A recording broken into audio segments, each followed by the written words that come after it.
Bonjour à tous et bienvenue dans cette nouvelle émission de Top Sport. On est aujourd'hui avec trois consultants, chroniqueurs. Bruno Govers, tout d'abord, vice-président de Sport Presse. Bonjour Bruno. Bonjour François. Xavier Thirion, suiveur du Sporting d'Anderlecht pour Sud Info. Bonjour Xavier. Salut François. Et Florent Malice, rédacteur en chef de Wallfoot. Bonjour Florent. Salut François. Et on va commencer avec toi, Florent, avec ton homme du week-end dans cette journée de Pro League. Ouais, mon homme du week-end, c'est un peu un des hommes, si pas l'homme du début de saison, c'est Dan Heymans. Il a encore fait un gros match avec Charleroi ce dimanche contre le Beerschot. Il marque le premier but. C'est aussi une tête de sa part qui est mal repoussée par le gardien du Beerschot qui amène le but de Kiei. Donc il en est à 6 goals en 7 matchs. Il est meilleur buteur ex aequo du championnat. Après une saison comme celle de toute Charleroi, la saison passée était très compliquée, mais je trouve que celle de Heymans, il était vraiment pas à son aise, pas dans ce rôle de créatif. Et cette saison, en fait, un peu à l'image de Charleroi, on voit vraiment qu'il est très très épanoui sous Rick 2000. Et oui, ça fait plaisir à voir, en tout cas, la forme de Dan Heymans au Mambourg pour le moment. On passe de l'autre côté. Bruno Govers, c'est qui toi, ton homme du week-end ? Écoute, moi je dirais Colin Koosmans. Ça peut paraître bizarre parce que contre Westerlo, il a été fautif sur le deuxième but. On a beaucoup parlé de lui parce qu'on se demandait est-ce qu'il va être gardien numéro 1, est-ce qu'on va lui trouver un concurrent. En définitive, il a été souvent homme du match depuis le début de la saison. Alors c'est pas une raison de le pointer du doigt maintenant, parce que je trouve que sur le premier but de Westerlo, la parade qu'il fait sur ce coup franc, elle est absolument extraordinaire. Je ne pense pas qu'il y ait un autre gardien qui aurait fait mieux. Non. Le but, c'est la faute des défenseurs qui n'ont pas su réagir avec à propos. Xavier ? Mon homme du week-end, c'est Vincent Janssen, l'attaquant de l'Antwerp, qui affiche une mentalité assez incroyable pour son âge, pour les circonstances aussi, parce qu'il a quand même vu beaucoup de très bons joueurs partir. Il était un peu le dernier des Mohicans dans ce groupe. Et début de match, il rate un penalty. Il s'est beaucoup loupé ces derniers temps à ce petit jeu-là, et malgré tout, il a relevé la tête et il s'est montré décisif. Donc, chapeau. On va retourner au club du Sporting d'Anderlecht, qui n'a pas réussi à battre Westerlo ce week-end et qui aurait même pu perdre si Stroikens n'avait pas inscrit ce 2-2. À la fin du match, Brian Riemer a été sifflé, comme souvent ces dernières semaines, par le public d'Anderlecht. Si on fait un petit focus sur le programme qui arrive, c'est Genk ce mardi, Charleroi samedi et Ferencváros mercredi prochain. Bruno, est-ce que dans ces 10 jours qui arrivent, Riemer joue sa tête ? Si tu permets, je vais commencer par le match de Westerlo. Citer les bonnes choses, donc je serai vraiment très bref. Qu'est-ce qui était bon ? Le début de Ndonker, les débuts d'Edozie, le début de match, c'était bon aussi, et tout le reste était mauvais. Et c'est quelque part logique que ce public, qui doit quand même subir cet entraîneur depuis près de 2 ans maintenant, écoute, au bout de 21 mois, tu n'as toujours pas de fond de jeu, tu n'as toujours pas de style. Et en préparation de l'émission, j'en parlais avec Xavier, tu as des entraîneurs qui ont pris une équipe en main cette année, comme Thorsten Fink à Genk. Tu vois un style, tu vois une approche. À Westerlo, Timmy Simons, il était actif là depuis 3 mois. Il y avait quelque chose de solide sur le terrain. C'était beau à voir. Riemer, il est là depuis 21 mois. Il n'y a rien. Entre les deux rectangles, il ne se passe rien. Tu te demandes ce qu'ils vont faire. C'est constamment des ballons qui reviennent vers l'arrière, des gens qui courent dans tous les sens au milieu, mais sans faire un appel vraiment probant. Alors, je crois effectivement que déjà demain contre Genk, qui est une équipe qui est déjà en tête du classement maintenant, bien huilée, où le danger vient de partout, je crois que Riemer joue déjà gros jeu demain. Maintenant, sa chance peut-être, c'est que il y a samedi ce match contre Charleroi. En fait, il joue 3 matchs à domicile. Donc, la question qui se pose, c'est est-ce qu'on va le virer maintenant après une contre-performance ? Non, on va peut-être se dire il a la possibilité de se racheter. Mais en tout cas, pour moi, il joue sa tête sur les 3 prochains matchs, c'est sûr. Xavier, tu penses que Brian Riemer pourrait ne plus être l'entraîneur d'Anderlecht à la fin septembre ? Je pense que ce n'est pas du tout exclu, effectivement. La direction avait quand même dit clairement qu'après le mercato et après la trêve internationale, on y verrait sans doute plus clair et que là, les résultats devraient être toujours présents, ce qui est le cas depuis le début de la saison, mais également la manière. Ici, finalement, premier match de la reprise, on n'a ni l'un ni l'autre. Donc une contre-performance au niveau résultat, plus la manière qui n'était toujours pas présente. Le public est de plus en plus mécontent. Effectivement, moi, je ne vois pas trop comment, même à long terme, Rimmer va pouvoir se sortir de cette situation, même en faisant quelques bons résultats. J'ai l'impression qu'il y a une cassure entre les supporters et lui, que ça va être difficile de relever la tête et de redresser, d'inverser la tendance. Florent, est-ce que cet Anderlecht-là, qui, on le rappelle, est quand même la seule équipe invaincue en Pro League, peut vraiment rivaliser avec Genk mardi? Genk qui reste sur 4 victoires de suite. Ça va être compliqué, je pense, de rivaliser dès demain. En fait, ça arrive un peu trop vite après la contre-performance de samedi, dans le sens où, c'est peut-être la chance de Rimmer, c'est qu'on imagine quand même difficilement la direction prendre une décision en quelques jours à son sujet. Il n'y a pas le temps de gamberger, il faut se remettre directement. Mais j'ai l'impression que psychologiquement, Brian Rimmer était beaucoup plus atteint que les dernières fois. C'est aussi, alors c'est peut-être un détail, mais Theo Leoni est venu en zone mixte et c'est la première fois qu'il a spontanément, il a dit oui, le staff nous aide, il faut rester derrière le staff qui travaille du mieux qu'il le peut. On lui en avait absolument pas parlé, donc c'est peut-être c'est peut-être bon signe pour Rimmer que Theo Leoni dise ça, mais c'est aussi le signe qu'on est conscient en interne dans le vestiaire qu'il faut dire quelque chose en public pour soutenir Brian Rimmer et le staff qui apparemment travaille. Moi, je pense pas que Brian Rimmer perde son groupe, je pense qu'il a apprécié. Maintenant, est-ce qu'il est capable de les sublimer ? Ça, j'en suis pas sûr non plus. Maintenant, moi, j'ai envie de me faire un peu l'avocat du diable. Alors, tout ce que tu as dit, Bruno, sur le fond de jeu est totalement vrai. Mais Brian Rimmer, il a aussi signalé qu'il a 3 absents qui seraient titulaires dans n'importe quel autre club du championnat. Donc, Torgan Hazard, Jan Vertonghen et ici, samedi, il avait Kasper Dolberg qui était blessé aussi. Est-ce que le reste du noyau n'est pas un petit peu surévalué dans le sens où est-ce que le plafond de Mario Stroikens et Theo Leoni n'est pas plus bas qu'on le pense? Il y a Rivers Karen, c'est l'ombre de lui-même. Anders Dreyer, j'ai l'impression qu'il était en sur-régime la saison passée, par exemple. Francis Amouzou, il y a 2-3 ans, c'est un joueur dont on se moquait semaine après semaine. Et maintenant, on attend de lui que ce soit le facteur X d'Anderlecht. Donc il y a quand même là aussi un paradoxe. Don Donker, c'est une plus-value, mais c'est une plus-value défensive. C'est pas lui qui va porter l'équipe au niveau offensif. Donc est-ce que cette équipe d'Anderlecht, si on lui retire les 3 noms que Rimmer a cités, elle est capable de faire beaucoup mieux? Elle doit être capable de faire mieux, parce qu'effectivement, il y a des équipes qui jouent mieux au football dans le championnat avec un noyau de moindre qualité. Donc ça, c'est le problème de Rimmer, mais elle n'est pas non plus capable, je pense, de faire beaucoup mieux que ça, tant que les blessés ne seront pas revenus de blessures. Ouais. Xavier, qu'est-ce que tu penses de la qualité de ce noyau, justement? Je pense effectivement qu'il y a moyen de faire mieux avec ce qu'il y a pour l'instant, mais je rejoins aussi Florent quand il dit que la qualité du noyau est peut-être surestimée. Et dans ce sens-là, il faut quand même souligner que le mercato estival, pour moi, il n'a pas été réussi. Les 6 prioritaires, il n'y en a pratiquement aucune qui a été atteinte. Et donc là, je pense que Fredberg n'a pas du tout aidé Rimmer par ce mercato. Et quand on critique Rimmer ou quand on le remet en question ou quand on le remet en doute, il faut aussi remettre le travail de Fredberg en question.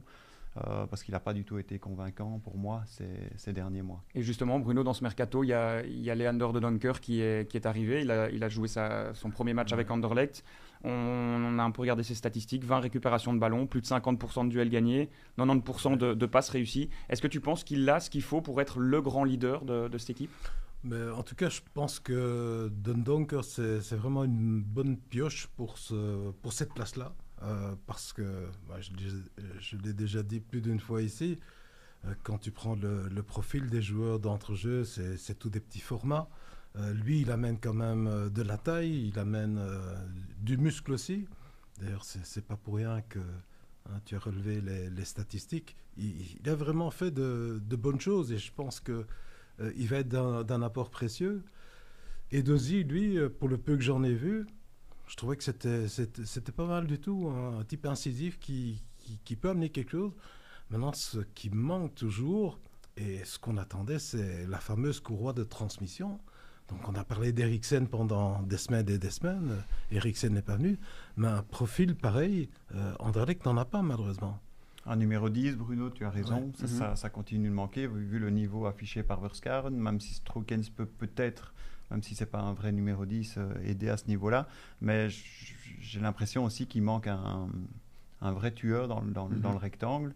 Ni Dolberg ni Vasquez pour l'instant ne sont vraiment convaincants sur les derniers mois, même si Dolberg a marqué pas mal de buts la saison dernière. Donc un numéro 9 en plus n'aurait pour moi pas été superflu. D'ailleurs, la preuve, il a dû aligner Strootkens en faux 9 toute la deuxième mi-temps samedi. Florent, tu as parlé des absents. Jan Vertonghen est un des grands absents. Il est sur la touche pour environ 2 mois. Il souffre du tendon d'Achille. Est-ce que, voilà, il a son âge aussi, Jan Vertonghen. Est-ce que tu imagines un retour à un très haut niveau pour Vertonghen et être à nouveau un leader de cette défense, ou est-ce que tu penses que cette blessure pourrait être le début de la fin de carrière de Jan Vertonghen? Leader, je crois qu'il sera toujours leader. Maintenant, allez, si je devais m'avancer, de toute façon, je pense que c'est sa dernière saison à Jan Vertonghen.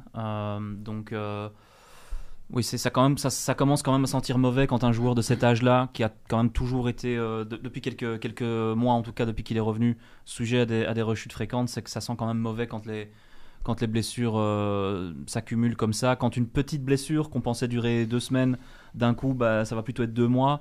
Donc là, on a parlé, je pense, de retour après la prochaine trêve internationale. Oui, c'est quand même inquiétant. Maintenant, moi je suis pas non plus très convaincu pour le moment par la charnière Zanka-Simic. Je trouve qu'au niveau du placement, il y a des erreurs. Au niveau de la relance, c'est pas Jan Vertonghen, ça c'est sûr. Simic, il doit progresser. Alors je pense qu'on comptait beaucoup sur Jan Vertonghen pour faire une Zeno de base 2.0, c'est-à-dire encadrer Simic. Est-ce que Zanka, lui, a les épaules pour le faire? Je connais pas non plus assez le profil pour le dire, mais j'en ai pas non plus l'impression, parce que lui doit lui-même s'adapter à son nouveau club et à ses équipiers. Donc c'est pas comme Vertonghen qui est installé et qui connaît la maison. Donc oui, c'est un petit peu inquiétant quand même, effectivement, ces blessures à répétition de Jan Vertonghen, ça c'est sûr. C'est très triste ce qui lui arrive à Vertonghen, parce que c'est précisément la situation qu'il vit actuellement, c'est ce qui lui faisait le plus peur. Ce qu'il voulait éviter. Au moment où Anderlecht voulait le faire re-signer le plus vite possible, il a hésité pendant des semaines justement pour ne pas vivre ce scénario, et il est en plein dedans. Pour ne pas vivre la saison de trop en fait, qu'il est peut-être en train de vivre. Ouais. Le deuxième club bruxellois, l'Union Saint-Gilloise, est encore dans une situation plus tendue qu'Anderlecht. Une seule victoire sur les 7 dernières sorties, toutes compétitions confondues, et surtout 0 but inscrit sur les 3 derniers matchs de championnat. Bruno, est-ce que ce manque d'efficacité t'inquiète pour l'Union? Ce qui est positif, c'est quand même le fond de jeu, qui est quand même nettement meilleur que celui d'Anderlecht. Donc il y a quelque chose. Maintenant, ce qui manque effectivement, c'est la conclusion. Et quand je vois le match d'hier, je me dis que Rodriguez, il a quand même eu 2-3 opportunités. Je pense que l'année passée, avec un autre duo d'attaque, il n'y aurait pas eu de problème, que l'Union aurait plié ce match. Maintenant, ce qu'il faut attendre, et Pocognoli l'a dit, c'est que finalement l'efficacité soit au rendez-vous. Mais il y a quand même de nouveaux joueurs à imbriquer. Il a insisté sur le fait qu'il y a de nouveaux automatismes qui doivent être créés. Ça ne se fait pas en 2 temps, 3 mouvements, malheureusement. Mais le positif pour l'Union, c'est que, en dépit de tous les départs, il y a quand même un style de jeu, il y a quand même une approche qui est là. Et c'est déjà pas mal, je trouve. Xavier, je t'ai demandé si Brian Riemer pourrait ne plus être l'entraîneur d'Anderlecht à la fin septembre. Est-ce que tu penses que Pocognoli pourrait ne plus être l'entraîneur de l'Union à la fin septembre? Je pense que les exigences au niveau de l'Union sont probablement, et la pression est probablement nettement moins importante à l'Union qu'à Anderlecht. Donc je pense que Pocognoli pourra avoir plus de crédit et plus de soutien de la part de la direction et sur le plus long terme. Florent, ton avis, est-ce que l'Union est connue pour prendre son temps? Pocognoli est un jeune entraîneur, c'est sa première saison au plus haut niveau. Tu penses aussi que la direction va lui laisser le temps un peu de créer vraiment son style de jeu? Je pense déjà parce qu'il n'y a pas eu de grandes promesses non plus cet été de la part des dirigeants de l'Union. Je pense qu'on est conscient à l'Union que chaque saison, de par les départs, est une saison qui peut potentiellement être plus compliquée que la précédente. Je pense qu'on en est conscient à l'Union et je pense que le public en est conscient.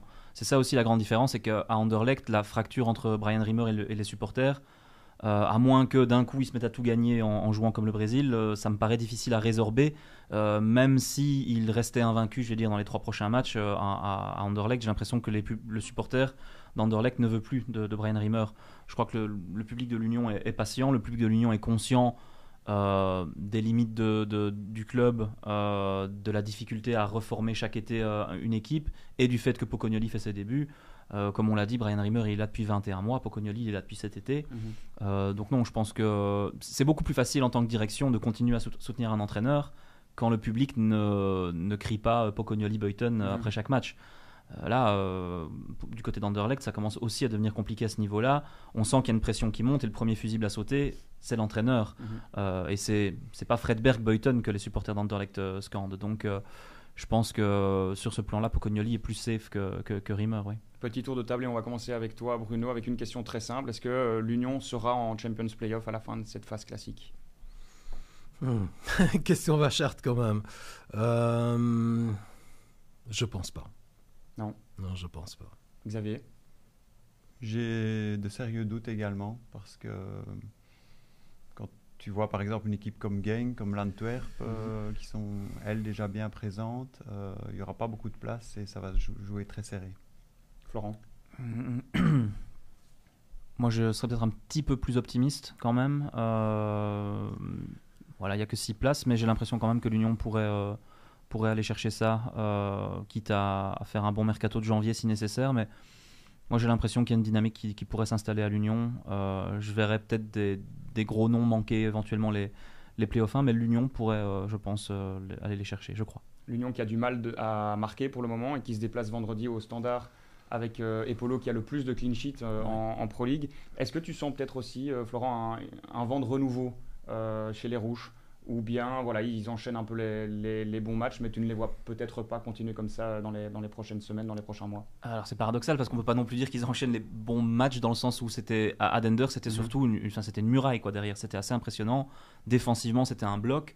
Et ce but de Zekiri, c'est incroyable de voir cette bicyclette de Benjdida de l'entrée de son rectangle et qui lance Zekiri en contre. C'est d'un cynisme assez incroyable, mais jusqu'à ce but, là, en deuxième mi-temps, Dender, on parle quand même de Dender, alors oui, ils sont sur une bonne dynamique, etc., mais c'est quand même Dender, dominait complètement le Standard. Donc je pense que si l'Union domine autant le Standard, l'Union va mettre des buts, je pense, au Standard. Il y a bien un moment où il va falloir que Ivan Leko propose un peu plus que ça quand même avec ce qu'il a à sa disposition, parce que là, très clairement, l'objectif, en déplacement chez un promu, c'était de tenir bon et d'espérer que devant Andy Zekiri qui vient d'arriver fasse la différence. Il l'a faite, ça a tenu bon derrière, c'est bien, mais oui, c'est quand même pas non plus brillant du côté du Standard, même si, compte tenu des circonstances, compte tenu de ce qu'on attendait en début de saison, je trouve qu'ils ont fait un mercato intelligent et Ivan Leko est en train en fait de construire de derrière, c'est-à-dire qu'il est en train de rendre son équipe imperméable. Et puis j'imagine que petit à petit il construira, c'est un petit peu ce que Brian Rimmer a fait aussi au final à Anderlecht, c'est juste qu'on attend la prochaine étape, mais je pense que Leko aussi à un moment ou à un autre devra passer à la prochaine étape. Xavier, justement, même question qu'avec l'Union, est-ce que tu vois le Standard en Champions Playoff, ou c'est peut-être un peu encore trop tôt dans leur évolution? Je pense que c'est quand même fort tôt pour se prononcer. Par contre, ce qu'on peut souligner, c'est que leurs performances sont assez étonnantes et que le mercato est beaucoup plus séduisant que ce qu'on aurait pu craindre ou penser il y a quelques semaines. Bruno, ton avis sur ce Standard d'Ivan Leko? Oui, mais je rejoins Florent. Donc tu commences par de solides fondations. Xavier et moi, on a vécu l'époque de Moss à Anderlecht. De Moss à Malines ou de Moss à Anderlecht, c'était la même chose. C'était un tout bon gardien. Et puis on commence par une défense vraiment qui laisse rien passer. Et puis seulement, on s'attaque à l'entrejeu et puis au secteur offensif. Et je crois que Leko, c'est un peu le même type. Donc je pense qu'on peut s'attendre à mieux dans les semaines et dans les mois à venir, mais que ce sera encore un peu juste pour espérer une place dans les playoffs. Ceci dit, j'avais à côté de moi au match Anderlecht-Westerlo un type qui suit le Standard régulièrement, et il me dit ce qui est magnifique, c'est de revoir enfin tous ces joueurs mouiller le maillot dans la bonne tradition du Standard, et avec un public qui pardonne beaucoup plus facilement à partir du moment où justement tu mouilles ton maillot.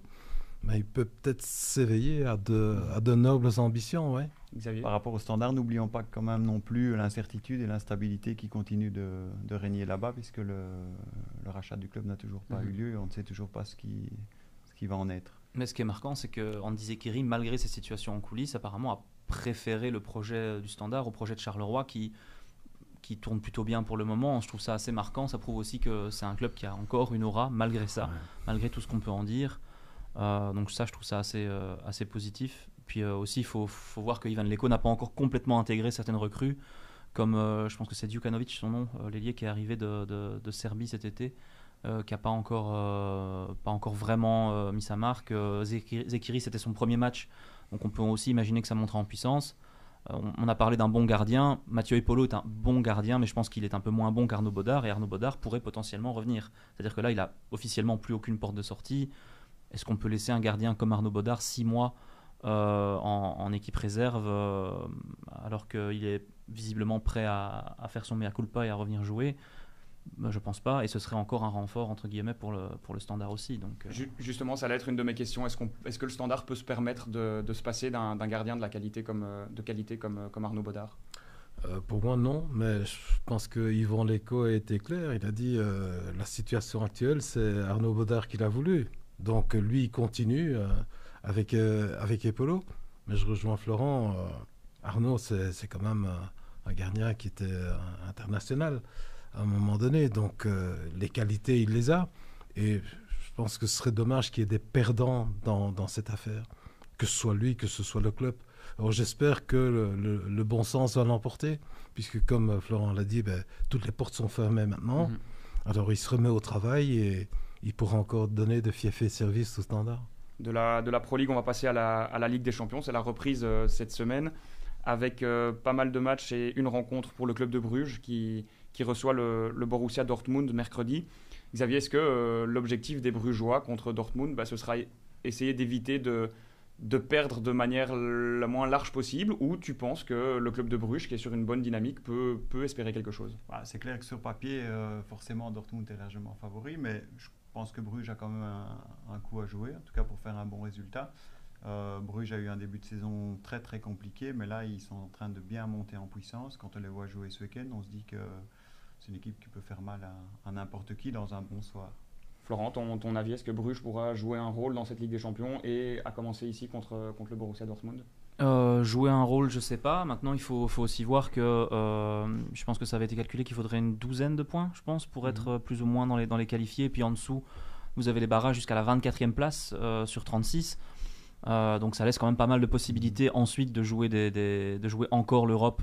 Bon, on ne parlera plus de passer l'hiver parce que maintenant il y a des matchs en janvier, donc on passe de toute façon l'hiver au chaud en Europe, mais il y a peut-être moyen effectivement de se retrouver dans ce ventre mou, et pour ça prendre un point par-ci par-là contre les gros sera suffisant, et essayer de battre les équipes à sa portée sera suffisant. Le problème, c'est qu'ils vont aller jouer à Sturm Graz.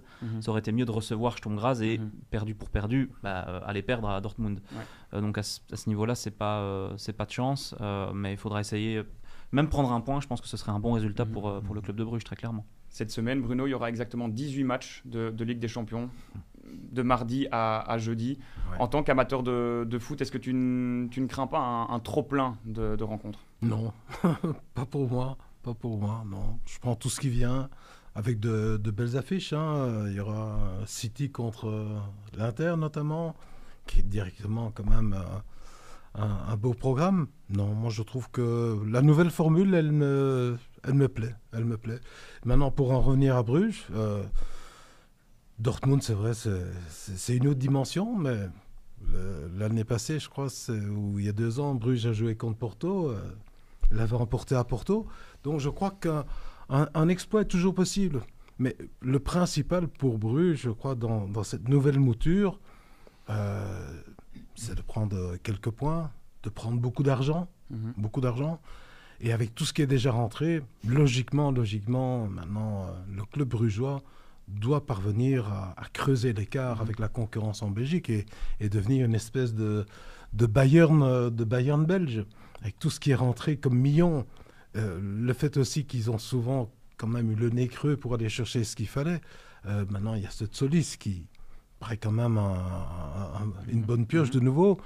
Moi, je pense que quand tu vois ça, tu te dis qu'à la fin de la saison, ils doivent vraiment faire le break par rapport à la concurrence. Enfin, ceci dit, j'avais dit ça au moment où Anderlecht jouait la Ligue des Champions aussi, il y a 20 ans, et qu'ils étaient qualifiés 2 années sur 3. Ils ne sont pas parvenus à creuser l'écart. mais je pense que la manne financière est quand même autrement plus importante aujourd'hui. On s'est dit ça à plusieurs reprises aussi ces dernières années, déjà sur Bruges, et finalement l'année passée, ils ont été champions vraiment sur le fil. Ils ont quand même fait beaucoup de dépenses inutiles aussi dans les transferts, donc je ne suis pas sûr qu'ils vont être d'office partis pour devenir imbattables durant des Disons que des ce années. qui est problématique au niveau belge, c'est que tu veux te renforcer, mais il faut que chaque coup soit un coup gagnant. Et quand tu vois le cas Yaremchuk, ça a coûté 17 millions, ça a été un coup dans l'eau, et 17 millions pour un club belge, c'est pas 17 millions pour un club de Première Ligue. Ça se ressent très très fort.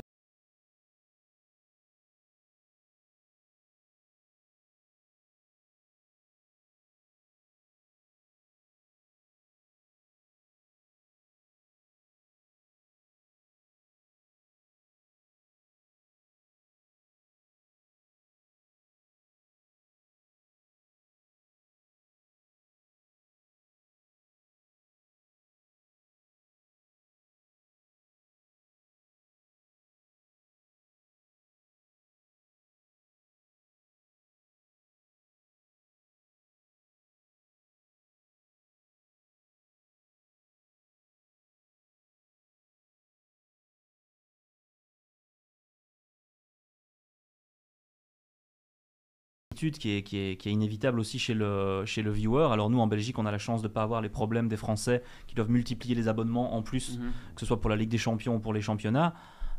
Mais c'est inévitable que, ne serait-ce que pour... Déjà les joueurs eux-mêmes s'en plaignent, mais c'est impossible si on veut garder aussi une vie sociale, si on veut passer des week-ends à faire autre chose que regarder du football, et alors en plus ne pas regarder du football tous les jours de la semaine. On a trop de matchs. Il y a eu l'Euro en Belgique, une semaine après l'Euro, c'était la Super Coupe de Belgique. Et donc voilà, si nous qui sommes dans le métier, on n'a pas le choix. Mais les gens qui ont le choix, et qui peuvent faire autre chose, à un moment, ils vont décrocher quand même. Enfin, je ne comprends pas comment on ne peut pas se dire qu'à un moment, les gens vont se lasser de tout ça. Et en termes de spectacle, le fait qu'on joue autant de matchs, il y a une équipe comme le Stade Brestois qui est là. Elle s'est qualifiée pour la Ligue des Champions. Je n'ai pas vraiment suivi le début de saison du Stade Brestois, mais il y a aussi des chances qu'à un moment, le Stade Brestois connaisse un coup de moins bien et ils n'ont pas un noyau qui leur permet d'enchaîner les matchs comme ça. Est-ce qu'ils ne vont pas faire tourner pour la Ligue des Champions? Est-ce qu'ils vont faire tourner pour la Ligue des Champions, pour le championnat? On n'en sait rien. Est-ce que Man City ne va pas faire comme certaines équipes dans certains sports américains, avoir une équipe pour l'Europe, une équipe pour le championnat et toujours faire tourner? Est-ce qu'à terme, c'est pas vers ça qu'on se dirige, vers des clubs qui auront tellement de joueurs sous contrat que ils auront une équipe pour l'Europe, une équipe pour le championnat. On a vu que Chelsea... ça ne va faire qu'accentuer l'écart entre les clubs riches et les clubs beaucoup moins nantis. Un club comme Anderlecht va devoir par exemple jouer plus de 50 matchs déjà cette saison. Ça va déjà pour moi, par rapport au noyau dont il dispose, être beaucoup trop. Chelsea n'a pas mis Romeo Lavia sur sa liste européenne, alors que Romeo Lavia, pour peu qu'il ne soit pas blessé, est un titulaire pour moi indiscutable à Chelsea, et il l'était avant de se blesser en championnat. Ils ont sûrement parié sur le fait qu'un Lavia physiquement ne pourrait pas tenir autant de matchs, et ils ont décidé de le sacrifier pour la Coupe d'Europe. Pour moi, ça veut quand même dire quelque chose. Mais je pense effectivement qu'on s'oriente vers ce que tu dis, avec des grosses écuries, que ce soit City, que ce soit Chelsea, que ce soit Liverpool, qui vont avoir des noyaux de 40 à 50 joueurs et qui vont jouer sur tous les fronts. Donc un système et puis des joueurs interchangeables, et comme ça, ils ont essayé de se tirer d'affaire. Et comme dit Xavier, ça va faire la grosse différence avec nos clubs ou avec des clubs de moindre valeur ou moins UP, genre Stade Brestois ou d'autres, qui eux vont devoir composer avec un noyau de 25 joueurs et qui devront faire des choix. Et c'est là pour moi, je vais peut-être terminer là-dessus, qu'on a un problème avec les équipes U23 en D1B. Dans le sens où Anderlecht, par exemple, déjà ce samedi, les Futures jouaient le même jour qu'Anderlecht. Donc, plutôt que de faire monter un Goto ou un Robbie Ouré qui aurait pu briller, se montrer 45 minutes et obtenir du temps de jeu avec l'équipe A, on a dû le garder pour l'équipe Futures. Ils jouaient le même jour. Là, ça va être le même problème en Coupe d'Europe, c'est-à-dire que les gamins qui jouent le week-end à un niveau professionnel en Challenger Pro League, est-ce qu'ils pourront, est-ce qu'on pourra faire tourner, parce qu'ils sont sur la liste européenne, comme ils ne prennent pas de place sur la liste européenne, ils y sont, mais est-ce qu'ils peuvent enchaîner, jouer la Challenger Pro League, puis jouer en Coupe d'Europe? Est-ce qu'on peut faire tourner de la même façon? Donc voilà, pour moi, je vais juste glisser un petit tacle, ces systèmes de U23 en Challenger Pro League qui, pour moi, se heurtent un petit peu à ses limites quand les calendriers commencent à s'entrechoquer comme ça. Xavier, dans ces 18 matchs cette semaine, il y a Bayern Munich, Dynamo Zagreb, le Bayern Munich de Vincent Kompany, qui est actuellement invaincu en Bundesliga. On sait qu'il y a eu pas mal de critiques, de doutes sur la venue de Kompany à Munich. Est-ce que, d'après toi, c'est finalement un choix payant de la direction du Bayern ? En tout cas, sur base des résultats de ce début de saison, oui, clairement. En plus, avec les résultats positifs qu'il est en train de signer, il est en train de prendre de plus en plus de crédit, même aux yeux des supporters. Certains avaient quand même des doutes. Et même au sein de la direction du Bayern, on sait qu'il y a quand même beaucoup de têtes. Je pense que oui, qu'il est en train de faire taire ses détracteurs. Maintenant, la saison est encore longue, mais c'est clair qu'il a très très bien commencé. Bruno, tu t'attends à ce que Kompany réussisse sa première saison au Bayern de Munich ? Oui, ici pour le moment, tu as 7 victoires en coupe, tu as quelques victoires en championnat, mais c'est pas encore les grosses cylindrées. Il faudra voir les premiers matchs vraiment au sommet, ce que ça va donner. Mais en tout cas, ce qui est pris n'est plus à prendre. Et bon, au point de vue crédit, je pense que c'est quand même bien emmanché pour lui pour le moment. Florence, ça manque un peu un entraîneur belge qui réussit vraiment au plus haut niveau. Tu crois en la carrière de Kompany ? Ça fait plaisir, honnêtement. Je suis content pour Kompany parce que je ne vais pas cacher que j'avais des doutes aussi. Donc s'il pouvait réussir, ce serait très bien. Je pense que sa chance, c'est en même temps sa malchance. C'est-à-dire que le Bayern doit être champion cette saison. C'est obligatoire. Donc il arrive avec de la pression. Donc ça, c'est un point, je ne vais pas dire négatif parce qu'il la connaît la pression depuis le début de sa carrière, Kompany. Mais il n'a pas le choix. Il doit être champion cette saison. Mais sa chance, c'est qu'on va lui demander plus ou moins que ça. S'il est champion d'Allemagne, il a déjà fait mieux que la saison passée. On ne va pas lui demander de gagner la Ligue des Champions la saison où il arrive. Alors qu'un entraîneur qui arrive au Bayern, pendant la période où le Bayern était champion tous les ans de toute façon, il arrivait, être champion, ce n'était pas suffisant. Il fallait qu'il soit en plus au moins en demi-finale de la Champions League, qu'il fallait qu'il gagne la Coupe d'Allemagne. Ici, le Bayern sort de sa première saison blanche depuis 10 ans. Oui, depuis 11 ans, je pense même. On ne lui demande que d'être champion d'Allemagne, entre guillemets. Et ça, je pense que c'est sa chance. Donc, peu importe, par la porte, par la fenêtre, s'il l'est, ce sera une saison réussie. Après, je pense que la deuxième saison, s'il est champion, ce sera autre chose. Mais comme dit Bruno, on va voir ce que ça donne contre le Borussia Dortmund et le Bayer Leverkusen. S'il prend 4-0 contre le Bayern de Xabi Alonso, ce sera autre chose aussi. Mais bon. On va finir l'émission avec un pronostic et on le fera à chaque fin d'émission et on fera les comptes en fin de saison pour voir quel est le journaliste qui est le meilleur en pronostic. Je me suis déjà planté pour les Belges. Je n'osais pas revenir dessus. Passons à autre chose et passons à Anderlecht Genk parce que voilà, on a quand même 3 journalistes qui suivent de près l'actualité d'Anderlecht. Voilà, je vais vous demander un score et on verra qui sera le plus proche lundi prochain. 0-2. Xavier ? Un partout et je pense que tout le monde à Anderlecht serait déjà content avec ce résultat. Et on finit par Florent. Ouais, moi j'allais aussi dire un match nul parce qu'on peut leur enlever ce qu'ils veulent. Ils restent solides, Anderlecht, ils ne perdent pas, par la porte ou par la fenêtre aussi, ils ne perdent pas. 2-2, disons. Ouais, allez, je dirais 2-2. Ok. Match nul. Une défaite d'Anderlecht, 2 matchs nuls, on verra qui aura raison. Rendez-vous lundi prochain pour le résultat. Merci beaucoup. Merci. Merci.